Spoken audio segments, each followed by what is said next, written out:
Chegou na família Bolsonaro. Bom, eu, graças a Deus, sempre tive um bom professor dentro de casa. Filho 02 é alvo de busca e apreensão da PF. Policiais esperaram Carluxo e o pai voltarem de um passeio de lancha que durou quase 6 horas. Celular de Carlos é apreendido e na Bahia, equipamento da ABIN é encontrado em casa de militar. Advogado espionado ilegalmente diz que Sérgio Moro está envolvido na arapongagem toda. Não dá para dissociar o Sérgio Moro das ações que a ABIN praticava. Presidente do Senado, Rodrigo Pacheco, pede ao STF lista de parlamentares monitorados por ABIN paralela. O ICL Notícias, segunda edição, está no ar.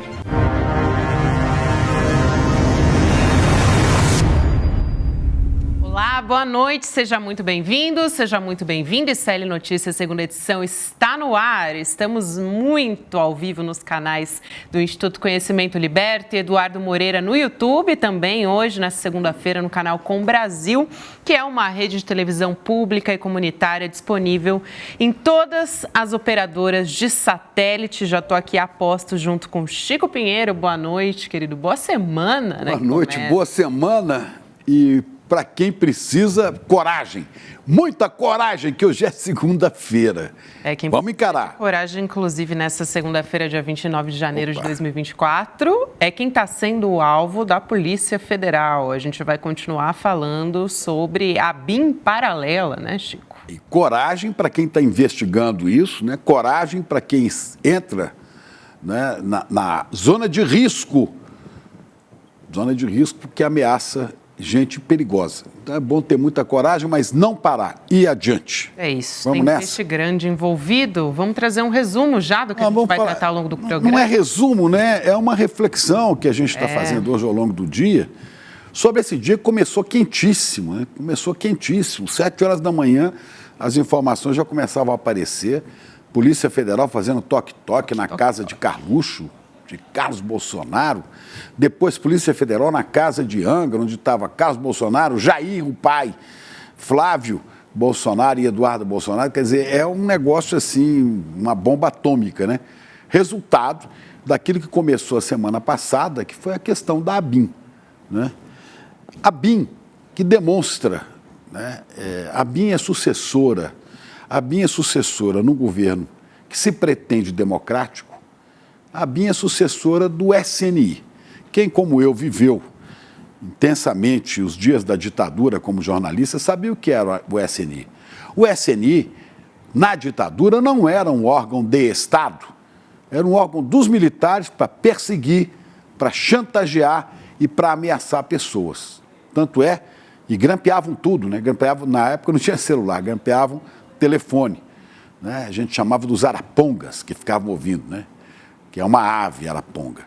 Pois é, a ABIN foi criada em 99 no governo Fernando Henrique Cardoso, né? Infelizmente foi recriado um instituto tipo SNI. Mas mesmo assim, a ABIN continuava sendo um órgão de Estado, né? A Agência Brasileira de Inteligência trabalhando exatamente, né, para ver de maneira estratégica que informações seriam interessantes ou importantes para o Estado brasileiro.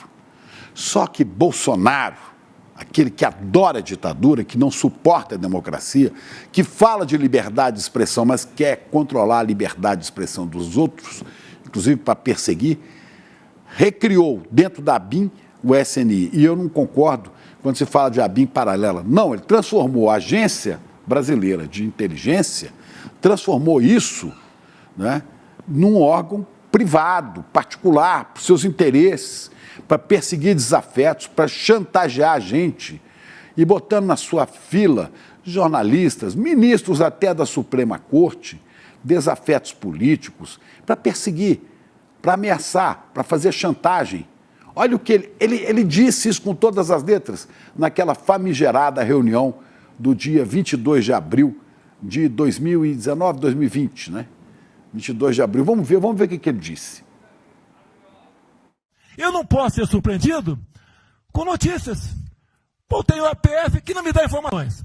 Eu tenho as inteligências das Forças Armadas que não têm informações. A BIM tem seus problemas. Tem algumas informações. Só não tenho mais porque está faltando, realmente, temos problemas. Aparelhamento, etc. Mas a gente não pode ver essa informação.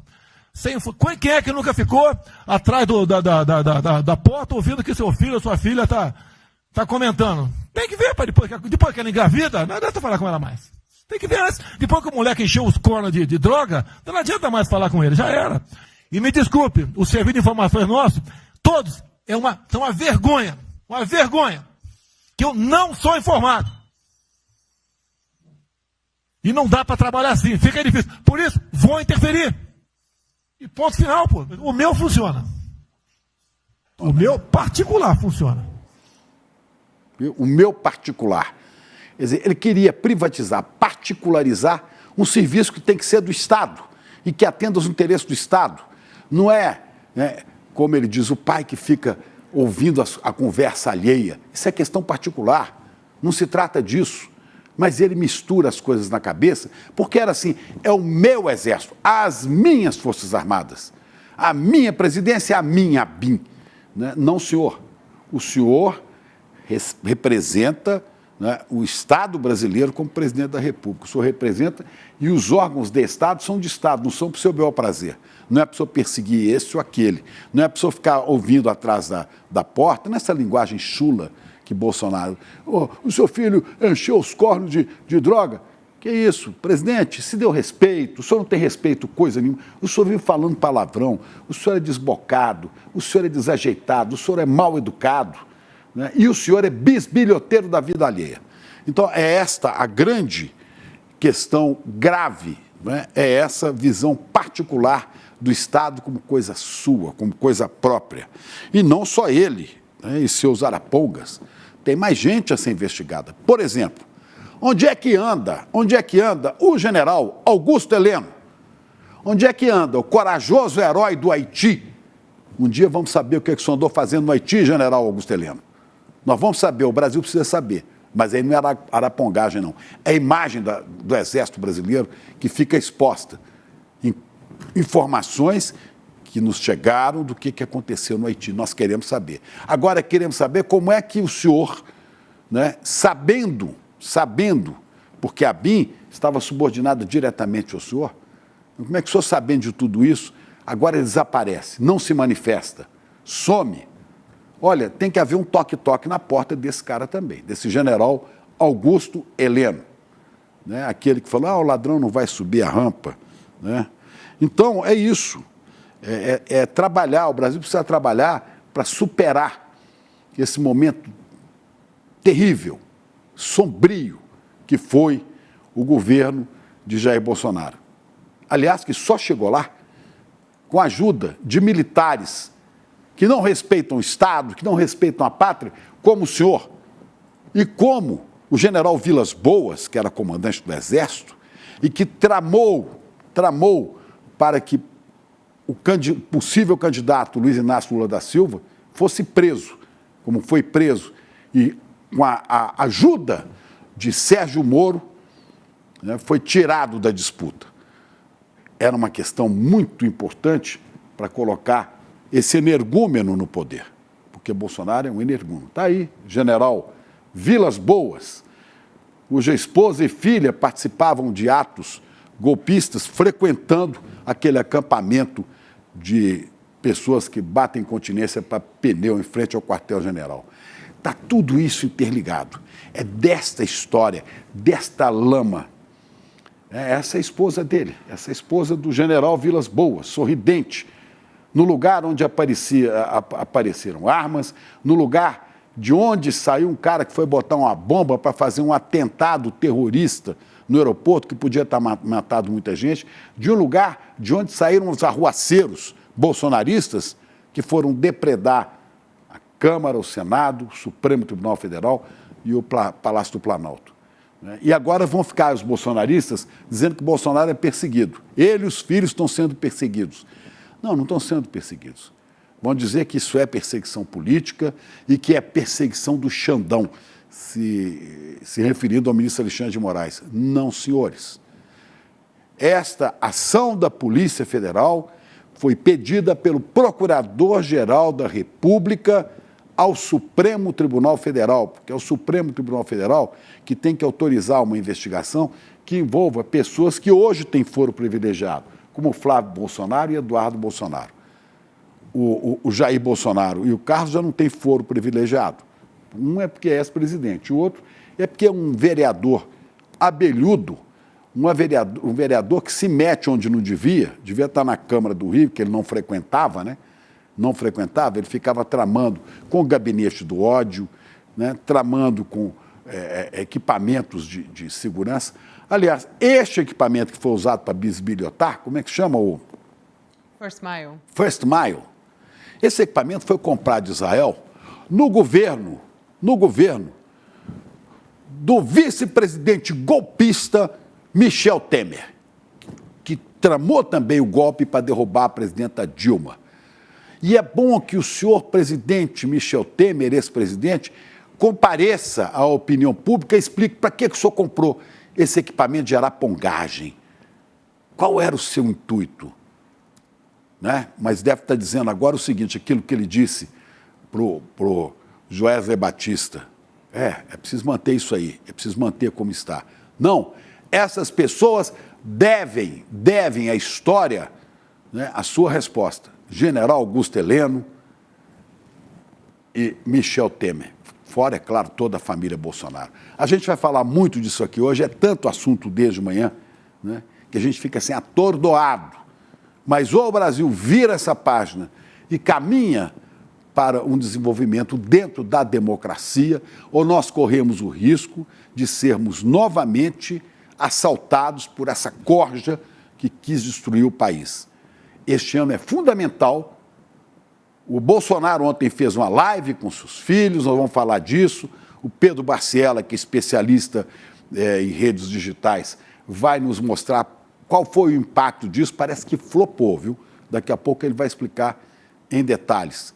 Né? Ontem, então, o Bolsonaro fez essa live, né? Curiosamente, com uma camisa que hoje de manhã eu fiquei sabendo que é uma camisa que tem alguma coisa ali de Israel. Olha lá, Israel, tá vendo? Por quê? É mensagem cifrada, já está mandando mensagem para aquele genocida do Benjamin Netanyahu, já está mandando mensagem para a extrema-direita do mundo inteiro. Olha, estamos sendo atacados. Estamos sendo atacados. Né? Perseguidos pelo Lula, perseguidos pelo Xandão. Não, é o Estado democrático de direito, meu amigo. O senhor faça o que quiser, mas tenha responsabilidade. Responda pelos seus atos. Vamos falar disso, começando hoje com a Juliana Dalpiva, que tem informações quentinhas de agora a pouco, né? Exatamente. Juliana Dalpiva já vai chegar aqui com a gente. Só para contextualizar aqui, Rogério Jordão, nosso editor-chefe, avisa que Carlos Bolsonaro deve depor a Polícia Federal em breve, provavelmente amanhã. Na verdade, ele tem 3 dias, né, de acordo, ele tem o direito de depor em até 3 dias sobre essa investigação que está apurando o uso da ABIN para fazer espionagem ilegal. Hoje, o filho 02, pode dizer, Chico, eu ia dar contextualizada. Você falou da ABIN, né? A ABIN, olha, definição da ABIN, Serviço de Inteligência Civil, sendo o órgão central do Sistema Brasileiro de Inteligência. A principal função da ABIN é investigar ameaças reais e potenciais ao país, bem como identificar oportunidades de interesse da sociedade e do Estado brasileiro, defendendo o Estado democrático da direito e a soberania nacional, criado durante o governo do presidente Fernando Henrique. Né? Então, a Agência Brasileira de Inteligência, ela é feita para servir ao Estado, como eu tinha dito aqui. Não é? Exatamente. Sigamos. Perfeito. Não, essa operação que a gente está vendo desde manhã, a gente está acompanhando desde manhã cedo, o Carlos Bolsonaro e outras pessoas também terem sido alvo dessa operação da Polícia Federal que está investigando o uso ilegal da ABIN, ela é uma continuação das investigações da Operação Última Milha, que teve como alvo, inclusive, na semana passada, o deputado Alexandre Ramagem. O que está sendo investigado é justamente espionagem ilegal e a montagem de uma ABIN Paralelo, que está sendo se chamado comumente na imprensa de ABIN Paralelo. Eu vou chamar a Juliana Dalpiva para explicar como é que foi essa operação hoje, onde é que estava o Carlos Bolsonaro e a família dele, né, com o pai, em Angra dos Reis, o que eles estavam fazendo, o que a Polícia Federal apreendeu. Juliana Dalpiva, que está já entre a gente, vou chamar ela aqui para explicar tudo isso. Ju, boa noite. Boa noite, Ju. Conversei com a Ju agora há pouco, inclusive, ela vai estar no Em Detalhes amanhã também, trazendo mais informações. Maior repórter investigativa do Brasil. Que isso, gente. Não, a primeira coisa, né? Boa noite, boa tarde, para os nossos queridos colegas aqui, Gabi, Chico, nosso time todo do ICL, nossa audiência. E a primeira coisa é isso, sabe? Esse aqui é um time que joga junto, muito junto. Então, eu e Chico Alves, nosso editor do site, estão trabalhando desde 6, 7 horas da manhã, e também com a nossa querida Carla Gamba, que também trabalhou com a gente hoje, na ajuda aqui, para a gente saber todos os detalhes. Primeira coisa que eu quero dizer é isso, esse é um time que trabalha muito junto. Segundo ponto aqui, já vamos entrar na história, então. Uma primeira coisa que eu acho que, para contextualizar tudo sobre o Carlos, que eu quero sublinhar bem, esta é a segunda vez que Carlos Bolsonaro é mencionado por autoridades no Brasil como integrante de uma organização criminosa, de uma ORCRIM. Ele já tinha sido mencionado na investigação do Ministério Público do Rio de Janeiro, que apura lavagem de dinheiro, desvio de dinheiro público pelo salário dos funcionários, como líder da organização criminosa que existia dentro do gabinete dele. E agora ele é apontado como líder de uma organização... líder não, mas como integrante de uma organização criminosa que existia dentro da ABIN. Parte do núcleo político de uma organização criminosa dentro da ABIN. Esse é um primeiro aspecto que me chamou assim, muita atenção, pela gravidade, né, dessa afirmação. É muito grave isso. É o filho do ex-presidente da República e vereador pelo Rio de Janeiro desde 2001. Então, esse é um primeiro ponto. Aí, agora, respondendo suas perguntas, Gabi. A operação hoje é a terceira operação da Polícia Federal, desde outubro, e aí aqui também, acho que tem muita coisa no trabalho da imprensa que é coletiva, sabe? E essa investigação, a gente precisa reconhecer isso, a gente está chegando numa fase da Polícia Federal dessa investigação, mas ela existe porque a imprensa brasileira trabalhou. O jornal Globo revelou, no ano passado, a existência do monitoramento. E aí a Polícia Federal abriu um inquérito e passou a investigar e descobriu todo esse problema em torno do monitoramento ilegal de autoridades, jornalistas, políticos, adversários, enfim, ainda está tentando se entender o alcance. E aí temos uma medida que hoje 22 mandados de busca e apreensão no Rio, em Brasília, em Minas Gerais. E aí, o Carlos Bolsonaro é o centro disso, mas também assessores dele, antigos assessores do Ramagem dentro da ABIN. Por quê? E aí uma informação assim, super importante que a gente já desde manhã cedo vem revelando aqui no site do ICL. A Polícia Federal, ao longo das investigações, conseguiu a quebra telemática do Ramagem. E aí, a partir disso, desdobrou uma série de medidas. Exatamente. A PF, inclusive, ela obteve um conjunto de mensagens ali do Ramagem que implica o Carlos Bolsonaro. A gente vai trazer no que ficou conhecido como essa ABIN paralela, né? A Ju apurou que a PF teve essas provas em uma nuvem e que já existia esse conjunto de mensagens antes mesmo da Operação Vigilância Aproximada na semana passada. E esse trecho da manifestação da Procuradoria-Geral da República é bastante importante, por isso eu vou ler aqui. A autoridade policial relata que, afastado o sigilo telemático do deputado Alexandre Ramagem, foi identificada a conversa mantida por WhatsApp entre o parlamentar e Luciana Almeida, assessora do vereador Carlos Nantes Bolsonaro.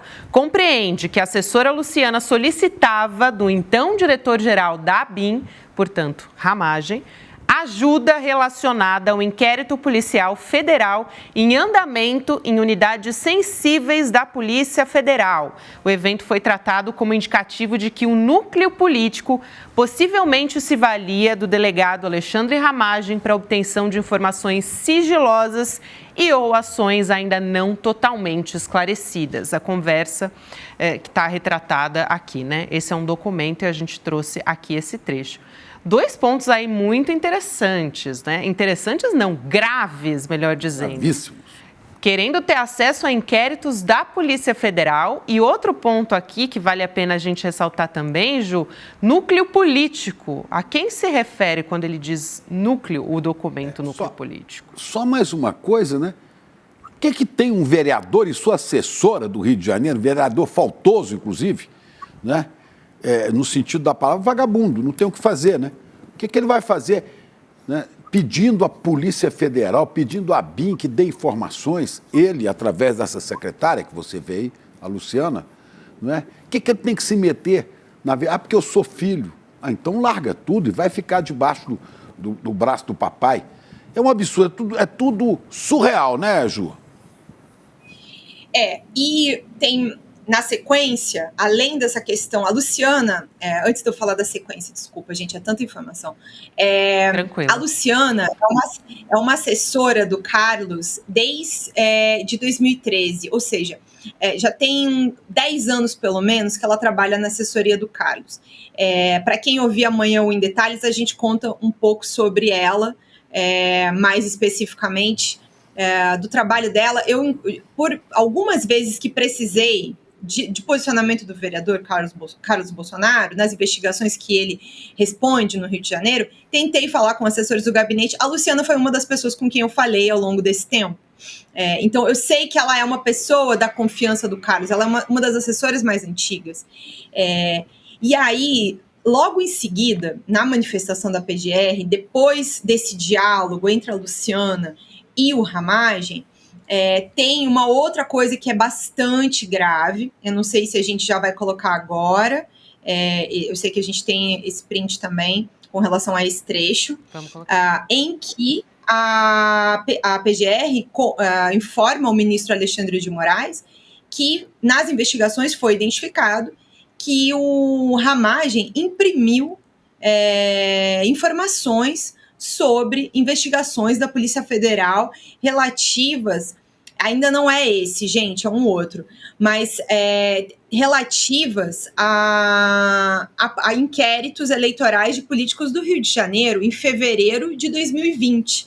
Porque a gente não aqui sabe... a gente que a gente não tem esse trecho, Ju, então se você puder explicar melhor, aí a gente contextualiza para quem está nos acompanhando. Se o pessoal puder pesquisar, ele está logo depois, na página seguinte, se eles puderem, enquanto a gente está falando aqui. Então, vou só repetir a informação que eu estava dando. Além das coisas que incriminam, né, mais diretamente ali esse núcleo, a assessora, a Luciana, o Ramagem e o Carlos, tem uma outra prova que foi encontrada, que um registro de que o Ramagem imprimiu dados de investigação, imagino que pedaços de inquérito, de investigações de políticos do Rio de Janeiro, inquéritos eleitorais, e isso aconteceu em fevereiro de 2020. Aí fica de novo essa pergunta, que já é uma pergunta que já fez, dos detalhes, que a gente já sabe e vem se perguntando na semana passada. Por que a Agência Brasileira de Inteligência se prestou a investigar o carro que o Jair Renan tinha recebido de presente? Se é que recebeu, mas o Ramagem mesmo deu entrevistas à Globo News confirmando que a ABIN fez essa investigação. Isso é inteligência de Estado? Essa é uma primeira pergunta. A segunda pergunta, por que, né, o diretor-geral da Agência Brasileira de Inteligência fala com a assessora de um vereador do Rio de Janeiro para saber de inquéritos envolvendo PR, que é a maneira como eles se referem, né, ao então presidente da República, o Bolsonaro, e os filhos. Por que ele se presta a receber mensagens dessa assessora? E aí a terceira pergunta, por que o diretor-geral da ABIN imprime inquéritos eleitorais de políticos no Rio de Janeiro? Isso é uma outra pergunta para Alexandre Ramagem responder. O que é que tudo isso tem de inteligência de Estado para assessorar a presidência da República? Não me parece, em nenhum momento, que qualquer resposta a essas perguntas leve a um trabalho de inteligência de Estado. Mas parece sim que é para atender interesses da família Bolsonaro, exclusivamente. Como se a Agência Brasileira de Inteligência fosse um lugar para atender a família Bolsonaro e não mais o Estado democrático do Brasil, né? O Estado brasileiro. Isso é muito grave.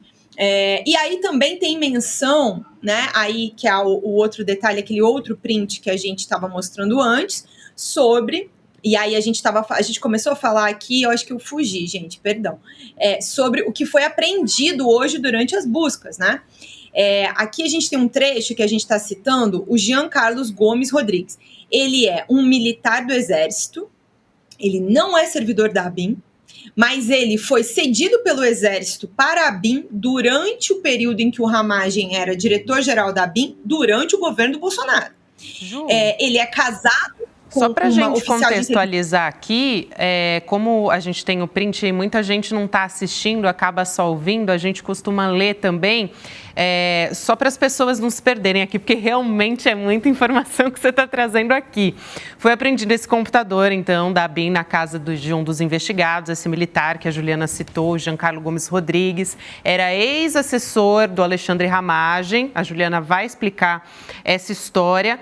E aí a gente tem esse trecho também destacado aqui. A representação noticia também a participação de Giancarlo Gomes Rodrigues por determinação do doutor Alexandre Ramagem no monitoramento injustificado do advogado Roberto Bertoldo, que teria proximidade com ex-deputados federais Joyce Hasselmann e Rodrigo Maia, à época tidos como adversários políticos do governo. Inclusive, o Roberto Bertoldo deu entrevista para o Série Notícias Primeira Edição e a gente vai falar disso mais para frente. Diga. Esse Giancarlo é militar e é da ativa.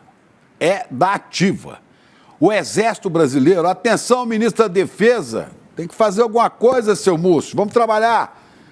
Né? O Exército Brasileiro tem que explicar o que esse cara estava fazendo lá, que ele é da ativa.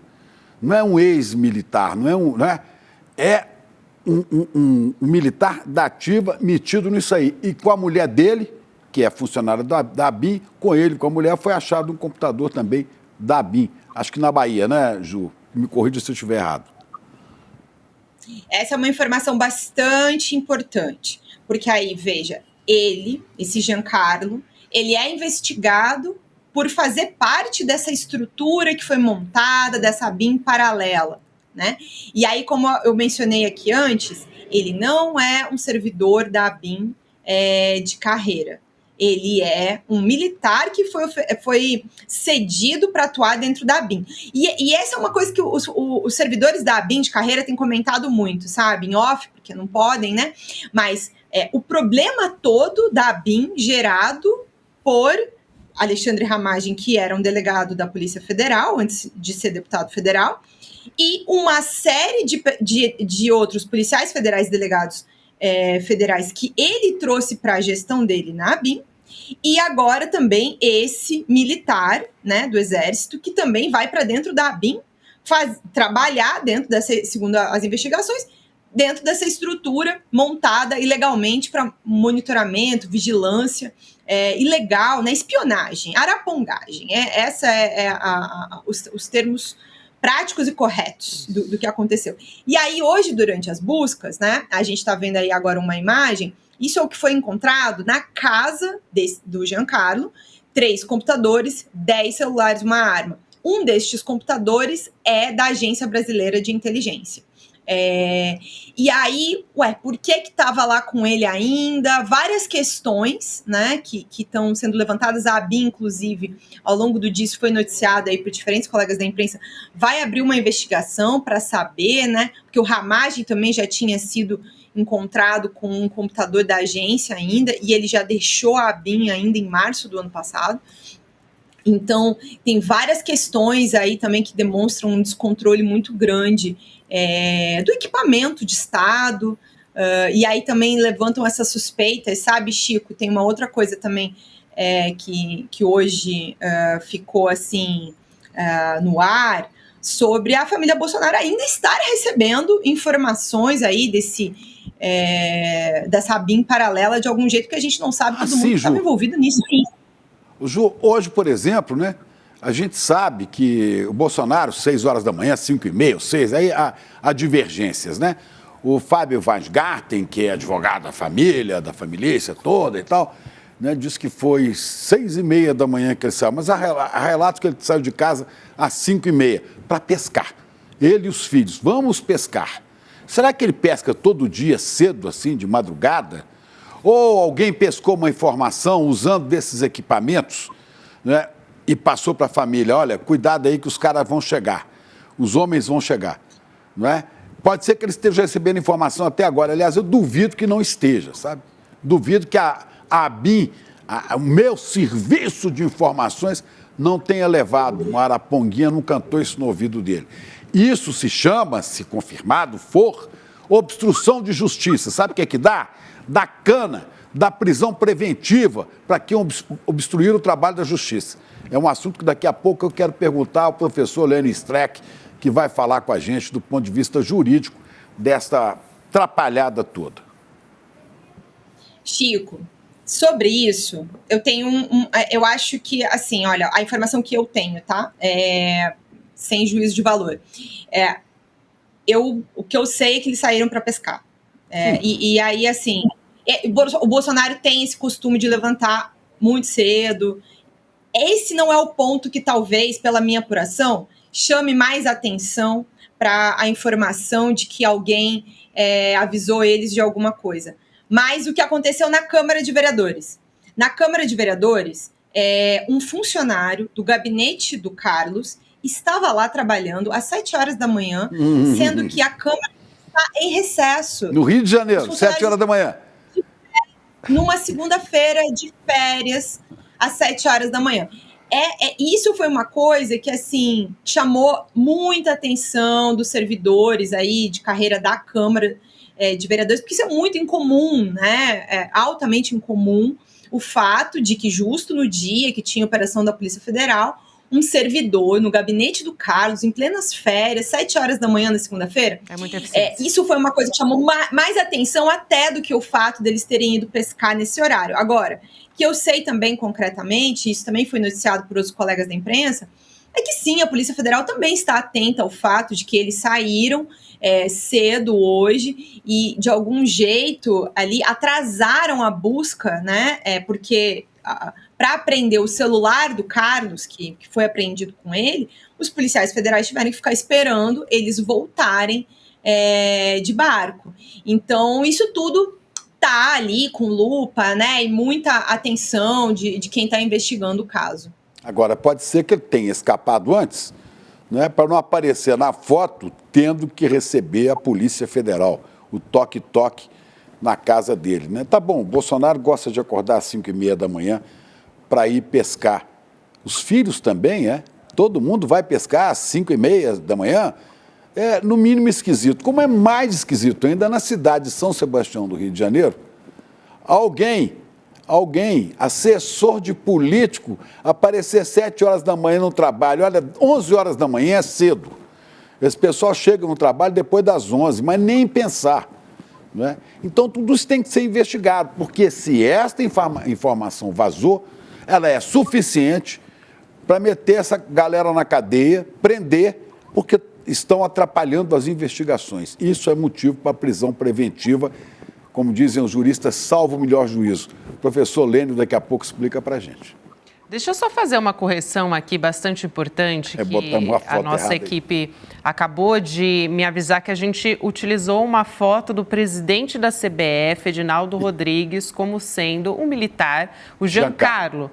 Então, está incorreta essa foto, é do presidente da CBF. Só fazendo essa correção aqui, a gente não tem a foto do Giancarlo Gomes Rodrigues, está feita a correção, podemos voltar aqui a conversar sobre essa história, que já é bastante complicado. Olha só, na casa esse é o presidente da CBF, não tem nada a ver com a história. Bom, se bem que um tempo atrás a CBF podia ter tudo a ver com a história, né? Aliás, virou até camisa oficial do bolsonarismo. Mas vamos falar aqui outra coisa. Na casa desse Giancarlo, esse Giancarlo foi ligado à área de informações do governo Temer. Agora, esse Giancarlo, que é militar da ativa, não tem, pelo que eu vi hoje, inclusive, a Globo News se debruçou sobre isso. Quais são as especialidades desse cara? Não tem nada que ligue esse cara à informação. Ele tem curso na área da engenharia militar, de estratégia, não sei o quê. Não tem nada a ver com a informação. Por que esse cara foi parar lá? E foi no governo Temer, hein? E foi no governo Temer. Eu continuo achando que, Moro, nós vamos falar disso hoje também, Moro, Temer, Heleno, esse pessoal todo tem que dar explicações. Por que esse troço funcionava assim? Inclusive... Acho que tem muita gente que tem que se explicar, mas eu diria que o primeiro que deveria se explicar é o Carlos Bolsonaro, né? Que não até agora nada. Mas General Heleno era o chefe do Ramagem. Então, assim, o General Heleno deve muitas explicações. Sem dúvida. E só para dizer, Ju, você tinha citado aqui um trecho do documento que a gente não tinha. A gente fez esse recorte agora, se a nossa produção puder colocar aqui na tela. É esse, né? A CGU identificou a impressão de documento pelo então diretor da ABIN, contendo a lista, né? Contendo informações dos inquéritos eleitorais da Polícia Federal no estado do Rio de Janeiro. A gente estava trazendo aqui os detalhes a respeito da impressão que foi feita por Alexandre Ramagem. Esse é o trecho, certo? Certo. É esse que complementa a informação com relação a essa comunicação da assessora do Carlos com o Ramagem, pedindo detalhes, inclusive, a gente falou super rápido aqui, mas assim, a mensagem, ela é bastante comprometedora, né? Ela cita uma delegada, aí assim, eu já apurei aqui, o número do inquérito ali não procede, provavelmente eles não tinham o número correto, mas eles estavam justamente tentando saber, porque quando os casos correm sob sigilo... O inquérito que eles citam na mensagem, você diz, né? Exato. Eles estão ali conversando, numa conversa de WhatsApp, e aí eles citam um inquérito. Esse número está incorreto, só para a gente... Exato, mas a mensagem é que o que importa ali é quando a Luciana manda a mensagem para o Ramagem, né? Ela fala que ela quer uma ajuda para acessar um inquérito tal, aí ela cita uma delegada, um escrivão... E aí, a gente tem a gente deu não sei se a gente fez o print pro programa aqui, mas no site a gente tem ele dentro da matéria, que a gente subiu agora há pouco, eu tenho certeza disso. O Chico Alves fez pra gente.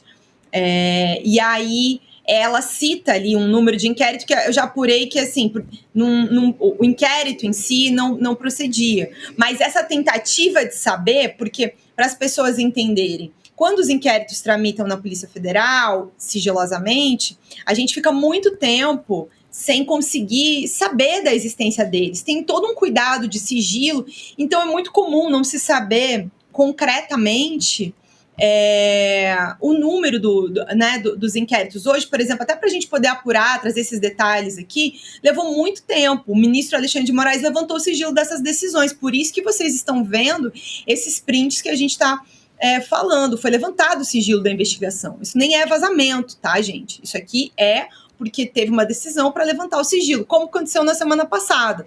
A operação foi cumprida, levantaram o sigilo para a gente poder informar aqui vocês corretamente sobre o porquê. Por que o Carlos é alvo de operação, por que o Ramagem é alvo da operação, o que é que está sendo investigado. Então, essa é uma medida bastante importante para a gente poder trazer informação com correção e não atrapalhar a investigação também.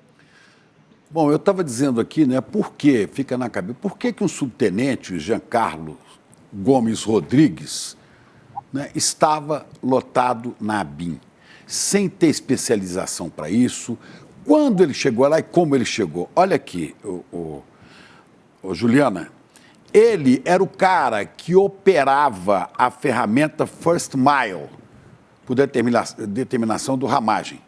Né? Então, ele operava essa máquina que trouxe lá de Israel para monitorar todo mundo, né? Para bisbilhotar a vida alheia. Né? Então, ele, por exemplo, é acusado de ter monitorado ilegalmente advogado de políticos como Rodrigo Maia e Joyce Hasselmann.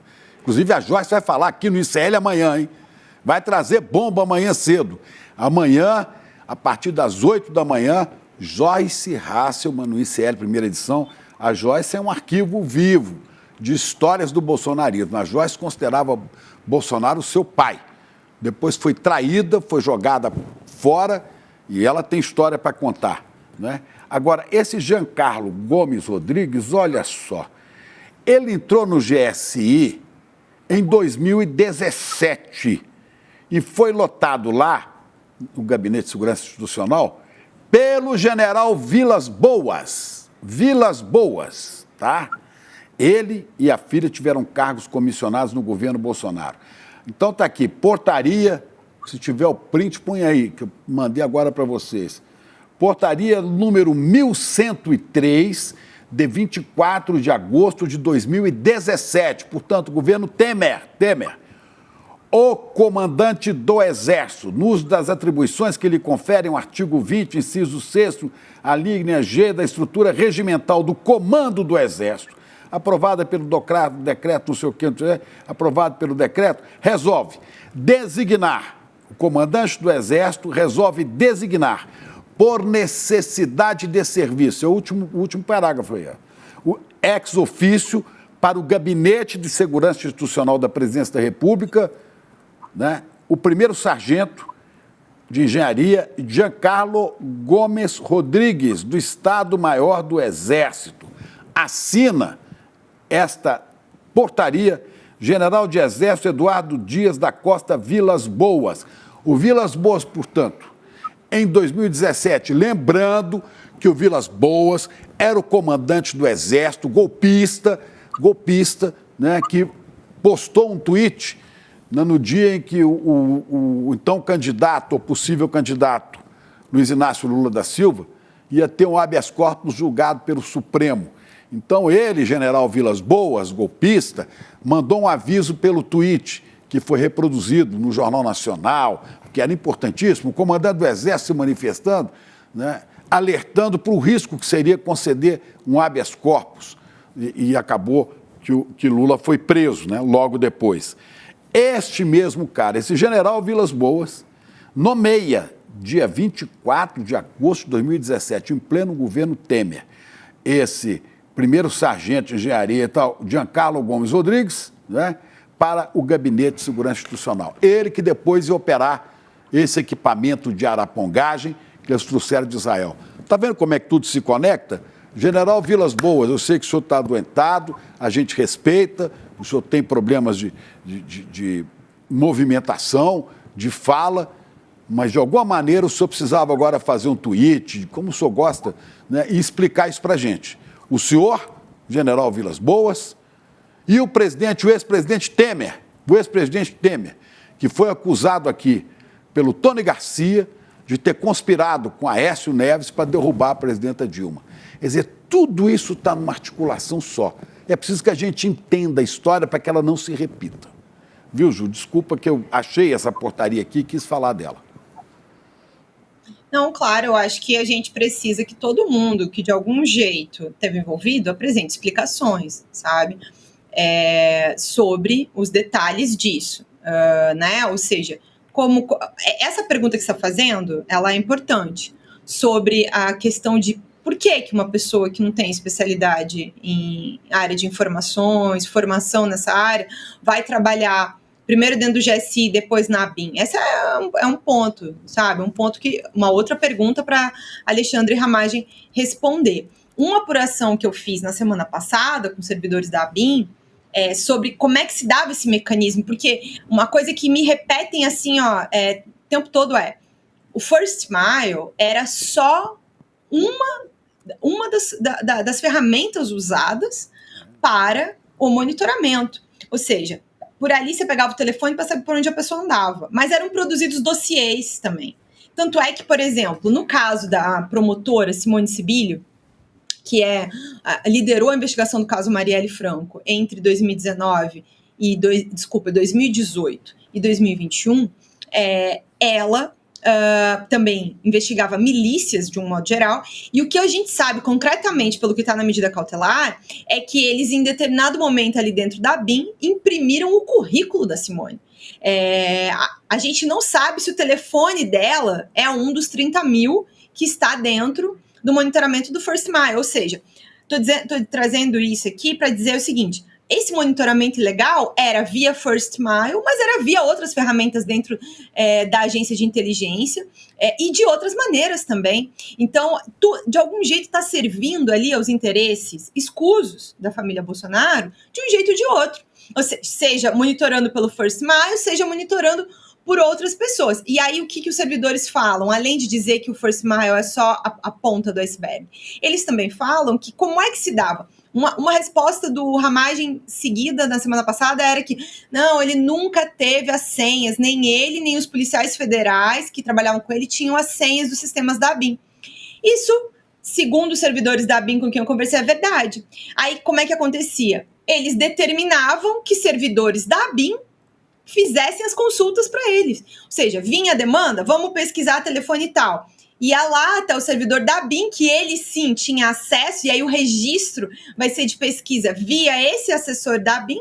Pesquisa esse número para mim aqui, coloca esse número. Era meio assim, sabe? Então, ficava registrado na conta, né, na senha funcional de um servidor da ABIN. Veja a engenharia, como é simples, mas torna sofisticado, inclusive, provar, né, esses pedidos. Então, assim, a ABIN paralela também fez um uso paralelo, inclusive, dessas próprias senhas para a consulta. E muita coisa foi produzida para diferentes interesses ali do governo e da família Bolsonaro. É isso, Juliana Del Piva. Só lembrando uma coisa, né? Tem uma frase importante do Evangelho de São João, capítulo 8, versículo 32, né? Conhecereis a verdade, e a verdade vos libertará. É isso mesmo. Nós vamos conhecer a verdade e vai nos livrar, né, desses arapongas, desses urubus, desses corvos, desses pescadores de águas turvas, né, de Angra ou de onde for, esses pescadores e esses devotos da ditadura. A verdade vai nos libertar disso sim. Estamos começando, e é só o começo do conhecimento da verdade. Viva João, capítulo 8, versículo 32. Ju, obrigada por hoje mais uma vez. Lembrando que amanhã a Juliana Del Piva vai estar ao vivo. Ao vivo não, né, gente? Que a gente gravou hoje. Mas o programa vai ser transmitido ao vivo no Em Detalhes, que a gente traz mais detalhes sobre essa história, além do que a gente já conversou aqui. Obrigada, Ju. Um beijo para você. Até mais. Bom trabalho por aí. Alô, Ju. Boa noite, meus queridos. Até mais. Bom, a gente continua falando sobre essa história. A gente tem, inclusive, pronunciamento do ex-presidente Jair Bolsonaro. Ele deu entrevista à CNN Brasil, já falando a respeito disso. Ele disse, o ex-presidente, que o Carlos Bolsonaro não pediria a Alexandre Ramagem, o ex-diretor-geral da ABIN e atualmente deputado federal, inclusive pelo Rio de Janeiro, algo que não fosse legal, nas palavras do Bolsonaro, e afirmou que ele nunca precisou de relatórios extraoficiais. E, claro, ele disse que essa é uma perseguição à direita. Inclusive, só aqui para fazer um catadão, né? Porque a gente tem muita informação, então estou fazendo aqui um catadão de informações para você. É ver se a pessoa vai montando em casa, quebra-cabeça, quebra-cabeça, né, como a gente está fazendo aqui desde manhã, para poder entender essa verdade que vai nos libertar desta praga de família. E a gente ficou a tarde inteira juntando essas informações agora, durante o programa também. A advogada do ex-presidente Bolsonaro, a Karina Cufa, também deu uma entrevista para o All News nessa tarde, negou que ele soubesse da ação da Polícia Federal que foi realizada hoje e disse ser impossível informações da Polícia Federal serem vazadas. Lembrando também, o próprio Bolsonaro, Jair Bolsonaro, disse que o filho, Carlos, vai depor a Polícia Federal amanhã. A gente vai acompanhar para ver se isso vai acontecer. Agora, a respeito de ele não pedir a Alexandre Ramagem algo que não fosse legal, só para lembrar, porque a gente também, é sempre bom ressaltar na história, a gente até recortou esse trecho de uma entrevista do Gustavo Bebiano lá em 2020 para a TV Cultura, né, Chico Pinheiro? Poucos dias antes de morrer. Exato. Poucos dias antes de morrer. Aliás...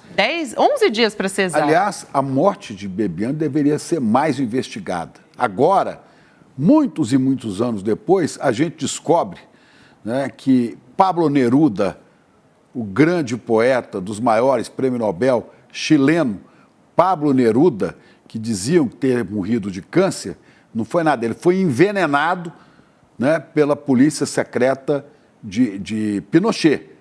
Né? Como nós não sabemos, mas desconfiamos das mortes de João Goulart, presidente Jango, de Carlos Lacerda, que se tornou opositor, e do próprio Juscelino Kubitschek. Não é teoria da conspiração, não. É porque as coisas eram tão nebulosas que ficam dúvidas. Como hoje eu tenho dúvidas dos motivos reais da morte de Bebiano, poucos dias depois dessa entrevista. O que ele diz na entrevista ao Roda Viva? Um belo dia, o Carlos Bolsonaro me aparece com o nome de um delegado federal e de 3 agentes que seriam uma ABIN paralela, porque ele não confiava na ABIN. Nós aconselhamos ao presidente que não fizesse aquilo de maneira alguma, porque muito pior do que gabinete do ódio, aquilo também seria motivo para impeachment. Foi o que disse o Gustavo Bebiano há 11 dias de sua morte, que aconteceu ali, né? 11 dias depois. Importante, né, a gente ter essa memória. Vou chamar o Chico Sá, porque também Bolsonaro disse à coluna da Mônica Bergamo: querem me esculachar, me fazer passar por constrangimento. Boa noite para você, Chico Sá. Salve, Xará. Toque, toque, toque. Toque, toque, toque. O inevitável, eu faço toque-toque qualquer dia, imagina hoje, né? Imagina hoje é um toque-toque especial, especialíssimo. Boa noite, Xará, boa noite, Gabi, boa noite, audiência. Chico, vamos chamar aqui o vídeo de Bolsonaro falando do escândalo da ABIN. Ele gravou na casa dele em Angra dos Reis, na Costa Verde, justamente onde a família gravou uma live nesse domingo. Vamos passar esse vídeo aqui para a gente começar a nossa conversa? Por favor. Daqui a pouquinho a gente vai passar o vídeo. Então a gente já pode ir começando, na verdade, a nossa conversa. Antes disso, a gente vai trazer o vídeo daqui a pouquinho. Agora sim, vamos ver. Nova narrativa agora, a BIM paralela do Bolsonaro, essa acusação em cima do delegado Ramagem, um cara fantástico. Presidente, eu vou... Tá, eu posso até, você vendo, até recorrer ali para dar credibilidade à tal da BIM paralela, a matéria aqui do UOL, Maia, que é o Rodrigo Maia, desconfiou que era vigiado após conversa com Gilmar e Ciro vazar. Ué, conversa vazou? Viu o equipamento da BIM, que não grava telefone de ninguém? Ué, se vazou... Nossa, além de tudo, é inevitável ver que Jair Bolsonaro está precisando também de um protetor solar, mas enfim, feito esse comentário. Protetor solar não se usa em madeira. E esse sujeito é cara de pau. É cara de pau, querer que a gente acredite nas versões dele, né, Chico? Cara de pau, ele está conversa de pescador, né? Isso é conversa de pescador, que é a atividade que ele diz que estava desenvolvendo hoje, antes da Polícia Federal chegar na casa dele lá em Angra dos Reis. Não engana, só engana o gado, né? Aquele público que gosta, curte a ideia de acreditar tudo dessa seita e ir levando conforme a família divulga o que eles chamam de narrativa. Mas essa investigação toda sobre a ABIN, eu não gosto nem de chamar de paralela, porque se era todo mundo, se era toda a máquina que estava aparelhada pela família Bolsonaro, eu acho que no momento que o Bebiano fala, ainda era uma coisa paralela, mas depois virou a ABIN de Bolsonaro, a ABIN do Carlos Bolsonaro, a ABIN da família Bolsonaro. Não é mais uma repartição paralela que uma parte dos funcionários ou dos equipamentos era usada para investigar adversários e para favorecer a família. Não, eu creio que seja toda a instituição. Toda a agência era usada para a família, usada contra os adversários. Acho que, lendo essa papelada que justificou a ação, a operação de hoje, acho que fica muito evidente que era todo o órgão, toda a instituição a serviço da família. Não tem mais só uma parte paralela que ajudava o Carlos. Então, Chico, como você falou, é muita cara de pau, vem com essa conversinha de que é mais uma narrativa. Eu acredito, inclusive, que é muito atrasada essa operação da PF. Temos mais de um ano e só agora ela aconteceu. Então, a família segue no lucro. Ninguém foi ainda indiciado. A família Bolsonaro está no lucro absurdo. Ô Chico, tem uma história, a gente começou a trazer aqui enquanto a Ju estava junto com a gente, a respeito da Joyce Hasselmann, né? Para quem acompanhou o ICL Notícias primeira edição, sabe que o advogado Roberto Bertoldo, um dos investigados monitorados da ABIN, ele deu uma entrevista para a gente e olha só o que ele disse sobre a ex-deputada Joyce Hasselmann, que era uma bolsonarista de primeira hora. Vamos assistir esse trecho. E eu liguei para ela pedindo autorização para que a Joyce, para que eu falasse, para que eu contasse o que ela me disse a respeito dos Bolsonaro em relação a esse episódio da ABIN. A Joyce me pediu, por favor, que eu não falasse, eu vou respeitar o pedido dela, porque eu não tenho o todo da informação. Mas ela também comunicou esse mesmo fato, é gravíssimo, é algo extremamente grave, que vem...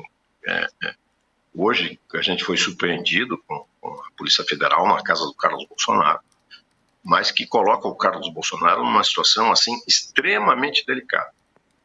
Ao mesmo tempo, ela muito próxima do presidente Bolsonaro, ela me contou que o Bolsonaro tinha, isso o Brasil inteiro sabe, muito cuidado com o Carlos.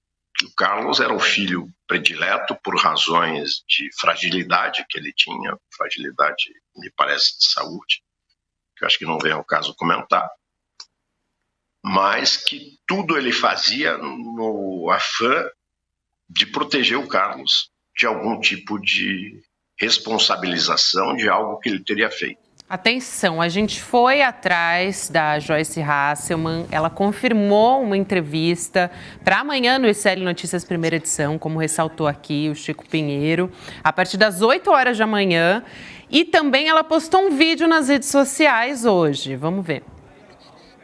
Carluxo, toque, toque, toque. Quem é? É a Polícia Federal. Lembrando aí o meme, né? Porque foi ela que deu origem ao meme do toque, toque, toque. É a Polícia Federal, né, Chico? Agora, a Joyce é uma velha conhecida do bolsonarismo e foi traída, né, Chico Sá? Olha, a Joyce sabe tudo de bolsonarismo. De filhos, como funcionava a usina de fake news, como funcionava o gabinete do ódio, como essa parte, esse pessoal da ABIN, como esse pessoal alimentava o gabinete do ódio, nas entrevistas dela, ela dá um roteiro ali para bom entendedor, ela dá o que a gente chama em jornalismo de pauta, ela lança uma pauta para a gente ir atrás. Então, uma das coisas que ela sempre falou é que essa ABIN do Carluxo, ou ABIN do Bolsonaro, sempre forneceu pistas para o gabinete do ódio. Esse era um caminho natural. Saía dos arapongas da ABIN do Bolsonaro direto para o gabinete do ódio que ficava sediado no Palácio do Planalto. Então, a Joyce sabe muito. Eu espero que amanhã ela comece a contar, ajudada, inclusive, por conta desse toque-toque de hoje, porque ela falava, assim como o Bebiano, da ABIN do Bolsonaro, há muito tempo também. Então, quem sabe ela não aproveita que a casa caiu para o Carluxo e começa a contar o que ela sabe. Agora, se ela começa a contar o que ela sabe, não tem mais essa história de perseguição, ao meu ver, cadeia imediata para muita gente da família Bolsonaro. Então, esperamos, Chico, que ela esteja amanhã num bom momento para começar a revelar tudo o que ela guardou, tudo o que ela sabe. Ela conviveu com essas pessoas. Ela fazia parte dessa engrenagem. Então, é o tipo de fonte que é assim, muito relevante, porque conviveu, estava lá dentro. Não é ouvir falar, né? Ela estava lá, estava com eles. Chico, eu tive essa informação começo do ano passado, eu fui convidado pela Fabíola Cidral, grande jornalista do portal UOL, para uma entrevista lá no UOL, para falar sobre política e não sei o que e tal. Então me chamou para uma entrevista no programa por volta ali de 11 da manhã. Eu falei, marcou para o dia seguinte, eu falei, tudo bem. Quando foi de manhã, ela fez um contato comigo perguntando se eu via algum inconveniente em ter uma pessoa participando da entrevista. Eu falei, quem? E ela falou, não, se você não quiser, pode não combinar muito. É a Joyce Hasselman. Eu falei, não há problema nenhum, eu sou jornalista, não é a minha preferência política, mas se ela quer, se ela topa, eu estou feliz de estar aqui. E foi uma entrevista fantástica, né? Onde eu cobro algumas coisas da Joyce, mas a Joyce se retrata, né? E depois que acabou a entrevista, né, e que a gente saiu do ar, eu ainda liguei, conversei com ela, agradecendo a minha participação na entrevista. Você não foi agressivo comigo. Eu falei, não teria por que ser, porque você traz informações, Joyce. Agora, você é uma moça de origem humilde, a família dela lá do Paraná, pai e mãe, não são pessoas ricas, acho que ela foi a única pessoa a se formar na universidade. E ela falou, eu caí no conto Bolsonaro. E agora eu saí disso, graças a Deus. Então eu falei, então agora é hora de você se recuperar a sua imagem, sua dignidade. Exato. Você teve de a serviço de uma coisa nojenta e lameada, não é? Espero, Chico, que amanhã comece um novo capítulo, assim. Ela já tem dado um roteiro ali para investigações. Olha, e ela chega a falar, Chico, ela chega a falar, não falou nessa entrevista, mas ela já levantou suspeita, que eu não tenho tanto assim, né? Sobre a veracidade da facada de Bolsonaro. Que, aliás, o jornalista Joaquim Carvalho, lá do 247, né, fez até um documentário chamando de fakeada.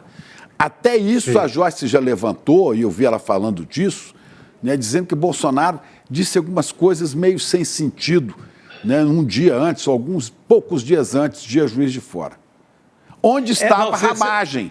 Onde estava Carluxo? Onde estava todo esse pessoal que depois foi parar, né, que foi para o gabinete do ódio e foi para a ABIN. Inclusive, Chico, tem nessas operações recentes, tinha gente de Juiz de Fora. Foi feito busca em pessoas de Juiz de Fora.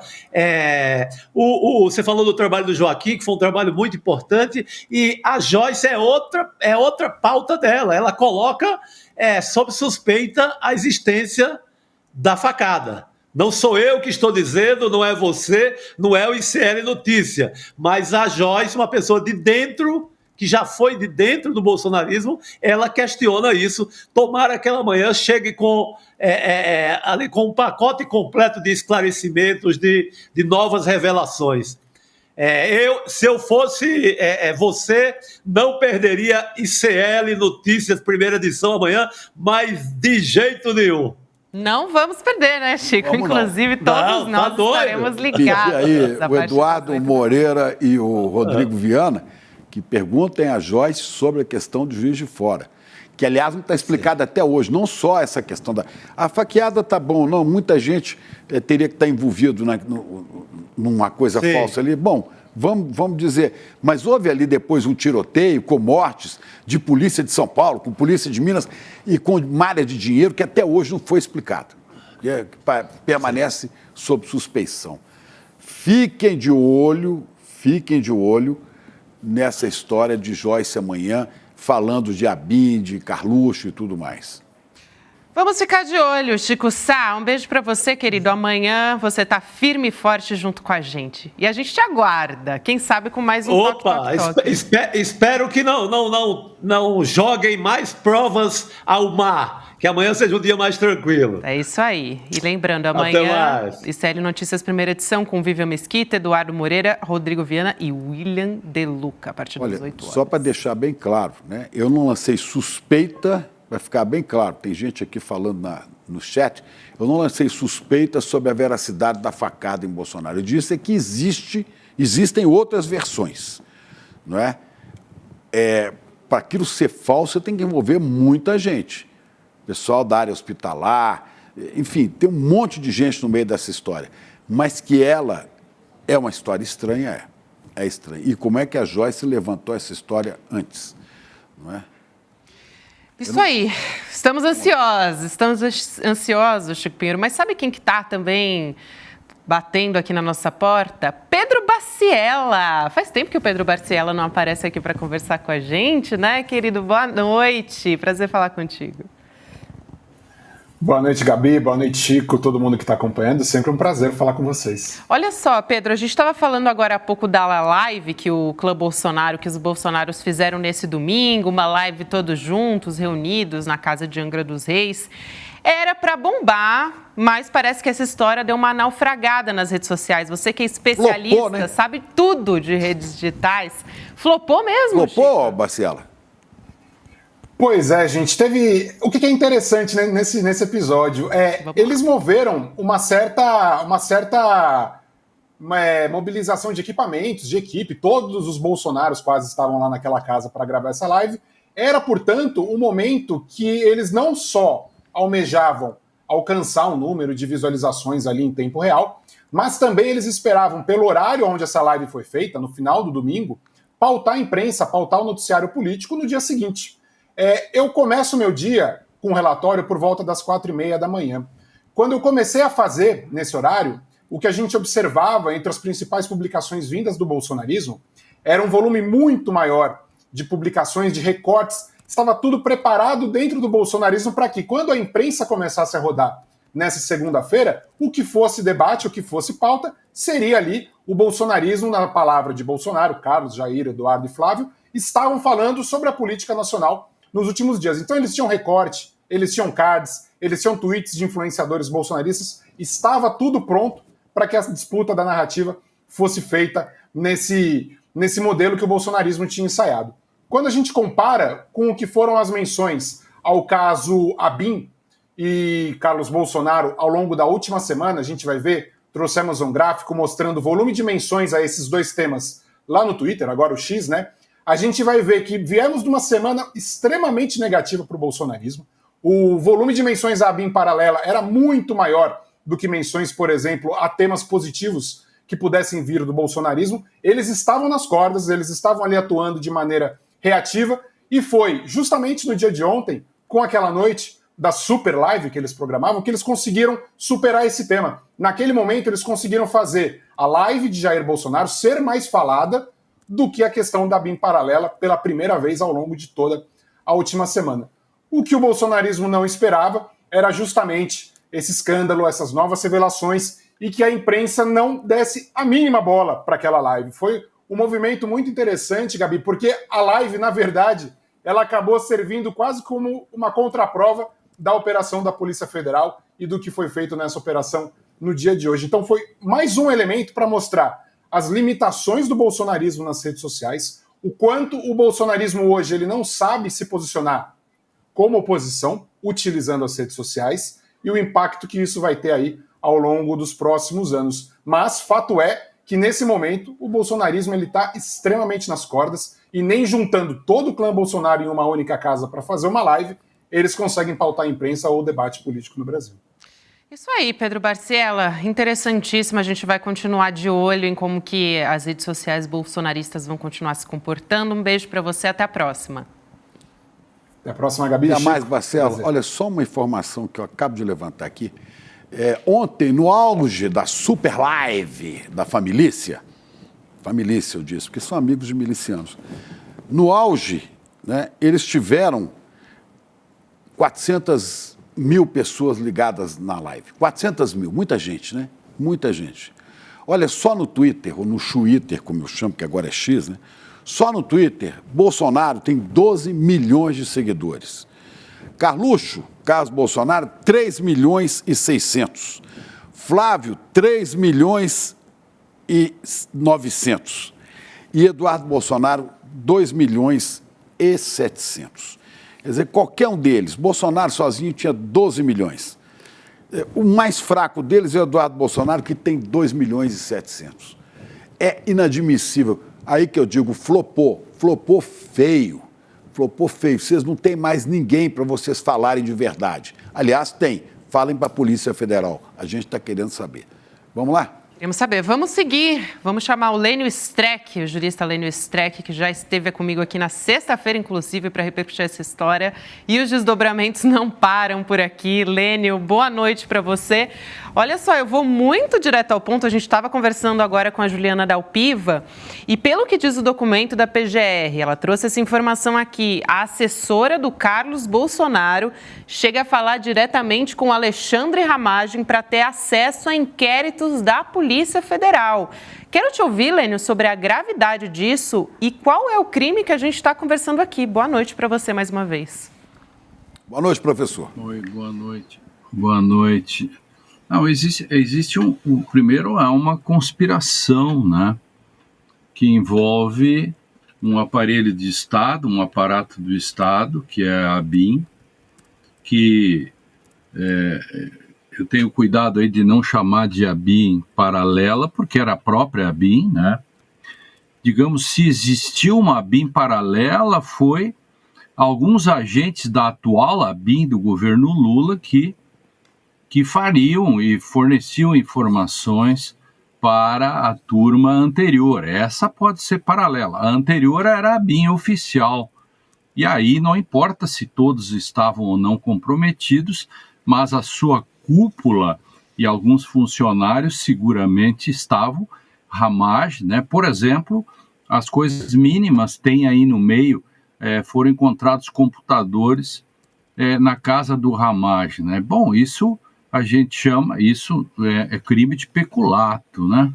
Isso é uma pena bastante dura. E mais a organização criminosa, mais a questão das escutas telefônicas, se é que essa é uma questão que falta esclarecer o modo como eles se meteram, essa arapongagem, como ela funcionou, o modus operandi, porque tem muita coisa ainda para esclarecer pelos sistemas, né? Eram mais de um sistemas e eles tinham esse alcance, saber onde a pessoa estava, etc, etc. Tudo isso constitui uma série de crimes que, obviamente, podem levá-los a penas graves e antes do processo, acho que há fortes elementos, por exemplo, levando em conta que o gabinete do Carlos Bolsonaro,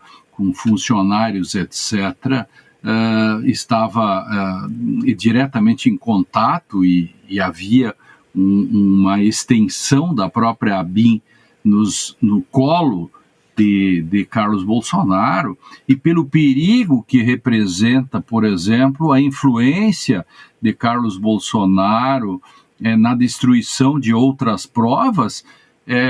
Um caso comum já teria dado prisão preventiva.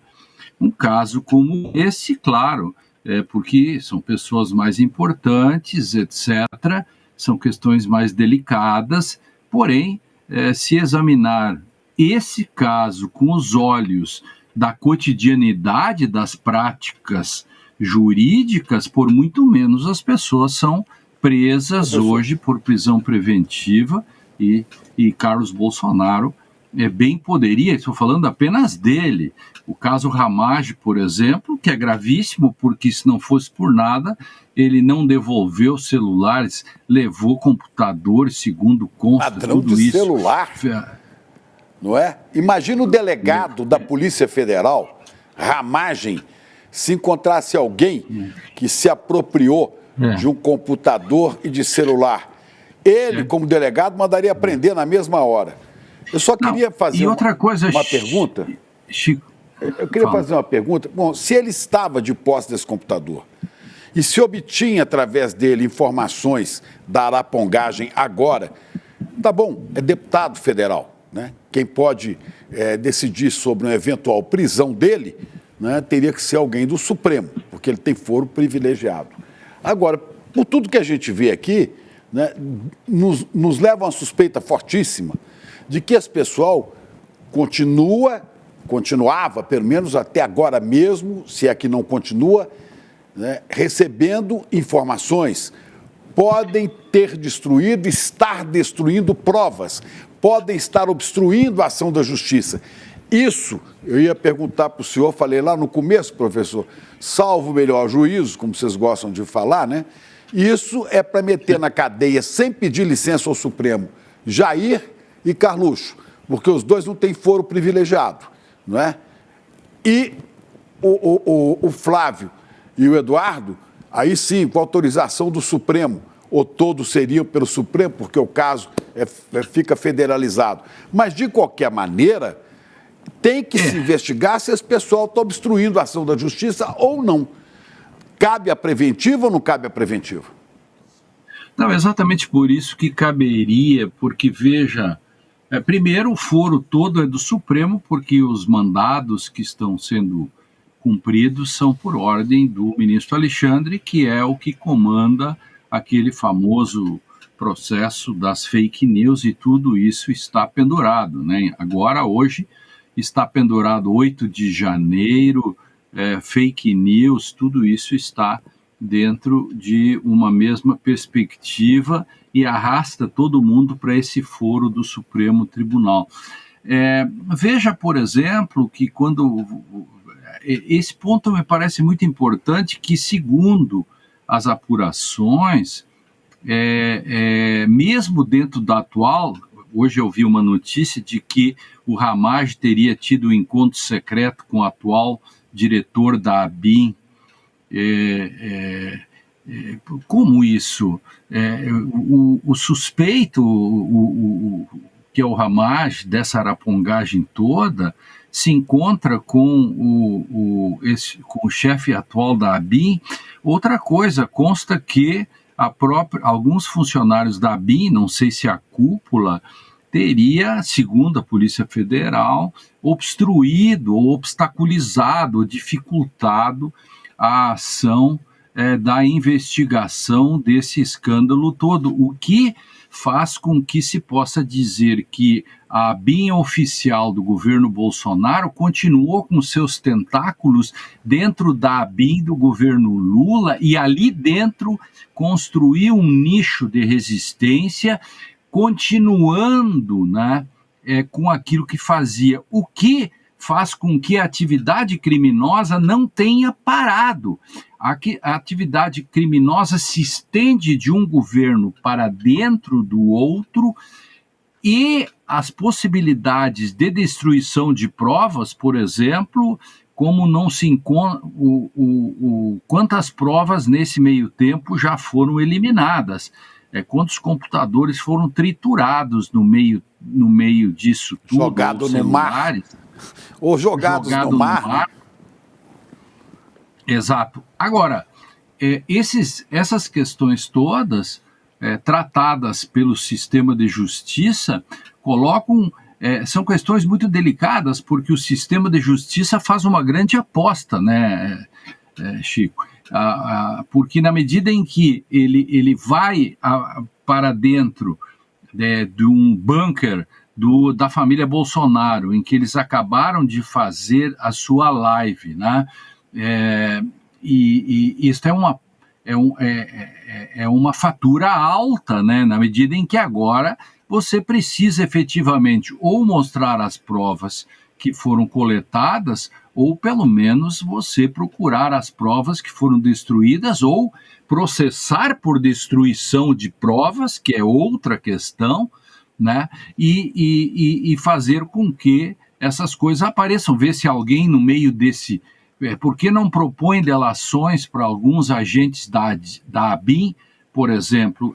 A delação premiada não é a prova, ela é meio de prova. Quantos outros funcionários de menor escalão da ABIN que estão, digamos, pendurados no meio disso por coautoria de peculato, por exemplo, ou por formação de quadrilha, de organização criminosa, são penas altas que por si só já se poderia oferecer, e aí vem o papel da polícia e do Ministério Público, oferecer delação premiada para ver se alguma dessas pessoas facilita um pouco mais essa investigação, né? Eu sei que essas coisas no Brasil andam muito devagar, né? São 6 meses já que nós temos 6 a 7 meses da delação Sherazade, a delação 1001 Noites do nosso preclaro Cid. Essa delação não termina nunca, inclusive no ICL de ontem, na coluna que eu tenho no ICL, no sábado, eu escrevo que o Ministério Público, que estava afastado das delações que a polícia faz, ele poderia agora fazer uma espécie assim de avocação via Supremo Tribunal e ficar com essa delação para si, para que finalmente, depois de 6 meses, a gente saiba o que, afinal de contas, o Cid contou que nós não sabíamos. Porque a delação, você tem que ter um prêmio por aquilo que eu ainda não sei. Se aquilo que você vai me dizer... Você já sabe? O Cid delatou sobre as vacinas. Isso nós já sabíamos. O pai dele, isso a gente viu na fotografia. Tudo o resto a gente sabe. A grande questão é o que o Cid contou de tão importante a ponto de enrolar 6 meses a Polícia Federal, enrolar o sistema de justiça e não terminar nunca, e a sociedade toda está esperando céus. Onde está a delação do Cid que de 1001 Noites não termina nunca? Eu digo assim, o que eu quero dizer é que o sistema de justiça... Desculpa interromper, mas só porque o senhor falou do Cid, Tenente Coronel Mauro Cid, filho do General Cid também, né? Isso. E nós estamos vendo o General Heleno, né, participando dessa coisa já há muito tempo. O senhor acha que estão passando pano para militares? Estão querendo livrar a cara dos militares da justiça?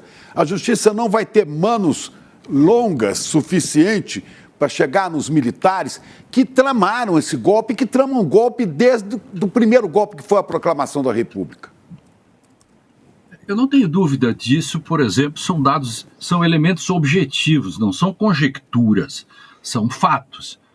O manifesto, a nota de 11 de novembro de 2022, em que os militares fizeram uma hermenêutica delinquencial, em que eles distorceram o sentido da Lei de Defesa do Estado Democrático de Direito e disseram que as pessoas, e venderam a falsa ilusão para alguns incautos, e aquelas centenas de pessoas, milhares, elas achavam, algumas delas de boa fé, talvez eu até acredito, que estavam lá fazendo a sua manifestação, quando de fato eles estavam pedindo o fim do Estado Democrático de Direito, um golpe de Estado, e isto a lei não permite. Eu ajudei a fazer esse dispositivo. Parágrafo único, Pedro Serrano e eu, principalmente, e outros, juntamos-nos com o Paulo Teixeira e escrevemos o seguinte: atenção, isto aqui, que é a Lei de Defesa do Estado Democrático de Direito, não pode ser usado para manifestações pacíficas, senão o governo Bolsonaro vai usar contra, de repente, as pessoas que protestarem contra ele. E aí, então, nós tivemos a ideia de fazer um parágrafo único dizendo que esse dispositivo não se aplica, portanto, não é crime manifestações que tenham função social ou interesse público. Ora, cá para nós, os militares disseram que esse dispositivo se aplicava para as tentativas, para os pedidos de golpe.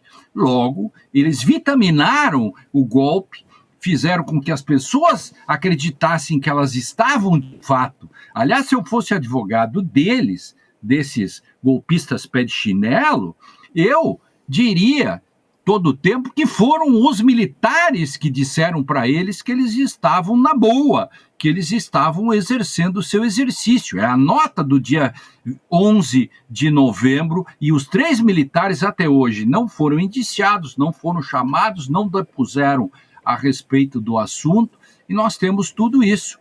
E aí alguém pergunta, há uma passação de pano nisso? E se você me pergunta qual é o simbólico disso, é o ministro da Defesa que diz, eu sou o ministro das Forças Armadas. Bom, e o golpe só não aconteceu porque os militares não quiseram. Eu fiquei impressionado com isso, porque todos que defenderam a democracia brasileira e impediram o golpe foram tornados nada, porque, afinal de contas, o golpe só não aconteceu porque os militares não quiseram, segundo disse o nosso preclaro Múcio. Então, isso simboliza um pouco um lema positivista, do velho positivismo lá do Augusto Comte, que, aliás, aqui no Rio Grande do Sul foi muito forte com Júlio de Castilhos, né? A história mostra isso. Tem o lema, cada vez mais os vivos serão governados pelos mortos. E no Brasil, cada vez mais nós continuamos sendo governados pelos fantasmas do passado. Por exemplo, pelas correntes que se arrastam dos fantasmas dos regimes militares. Nós não conseguimos nos livrar disso. Esse é um problema sério que está nesse conjunto da obra. Tudo isso que nós estamos discutindo tem a ver, por exemplo, com a arrogância do próprio Bolsonaro, que, no fundo, ele se tem ainda como um militar. É isso. Lênio, muito obrigada por hoje. Concordo aqui com o nosso chat, o Luiz Ricardo Araújo, o jurista Lênio Streck nos dá um choque de realidade. É isso mesmo, e a gente Importantíssimo, professor. Nós vamos precisar cada vez mais do senhor, porque é muita coisa para ser explicada, né, à luz do direito. Muito obrigado. Obrigada, professora. Até mais. Um abraço. Até. Olha, Gabi, eu quero só lembrar as pessoas que estão nos assistindo que isso aqui é informação quente. Amanhã tem Joyce Hasselman no ICL, primeira edição, às 8 da manhã. E tem mais. Tem o portal do ICL, do nosso chefiado pelo nosso querido Chico Alves. No portal do ICL você não tem propaganda, você não tem enrolação, ninguém quer te vender remédio, ninguém quer te vender nada, e você tem todas as informações, porque ali a gente junta as informações que Chico Alves avalia também de todos os demais portais, da televisão, do rádio, das agências de notícia, e ali está o portal ICL, tudo resumido, o que é mais importante, icl.com.br. Acesse lá, iclnoticias.com.br. É isso Vá aí. no Google, põe lá no Google. Isso aí. Falando em informação importante também, Chico, ontem a gente teve um mapa da mina, foi transmitido nesse domingo, o evento que acertou, inclusive, todas as previsões do ano passado, em 2023, do mercado financeiro. E o Edu Moreira, a Débora Maganho, o André Campedelli fizeram novas previsões para esse ano, 2024. Então, a gente teve mais de 100 mil acessos ontem, mas se você perdeu, não vacila dessa vez, gente, porque vai ter replay. Sim, o replay está liberado, mas é por tempo limitado e também é necessário fazer a sua inscrição. Então, você acessa edu1.com.br/aula para poder assistir enquanto a gente não tira do ar, porque vai ser por tempo limitado. Então, corre lá para fazer a sua inscrição. E a partir de agora, você fica com espiritualidade na ação, com o Frei Davi e também o Guilherme Boulos. Você acompanha a partir de agora. Lembrando então, hein, gente, não perde CL Notícias primeira edição, que amanhã vai ter informação bombástica, entrevista importante com Joyce Hasselman. A gente fica por aqui. Obrigada a você que nos acompanhou pelo canal Com Brasil e pelos canais do Instituto Conhecimento Liberta, Eduardo Moreira. Boa noite, querido Chico Pinheiro. Até amanhã. Boa noite, coragem. Hoje é segunda-feira. Vamos nessa. Tem chumbo grosso por aí. E aí, turma? Que incrível o nosso encontro Mapa da Mina 2024, né? É impressionante como em pouco tempo a gente consegue falar de tanta coisa de uma maneira simples e todo mundo sair do encontro falando: caraca, entendi, como é que eu não sabia disso antes? E as previsões que a gente fez para esse ano acho que vão deixar as pessoas que assistiram muito mais bem situadas. Muita gente está pedindo para a gente liberar o replay dessa aula, porque talvez seja a aula mais importante do ano e a que mais ajuda na prática a vida das pessoas. A gente resolveu liberar o replay, está acabando o prazo para poder assistir, mas se você está assistindo esse vídeo ainda dá tempo. É só clicar no link que vai estar aqui junto com o vídeo, assistir o replay e no final as condições que a gente ofereceu para quem quiser fazer parte do grupo, que acompanha a gente essa questão econômica e de investimentos ao longo do ano inteiro, a gente vai oferecer as mesmas condições para você que vai assistir o replay, tá bom? Assiste e aproveita e avisa seus amigos e amigas que o replay está liberado para eles assistirem também, porque o prazo está acabando. Um abraço e boa aula.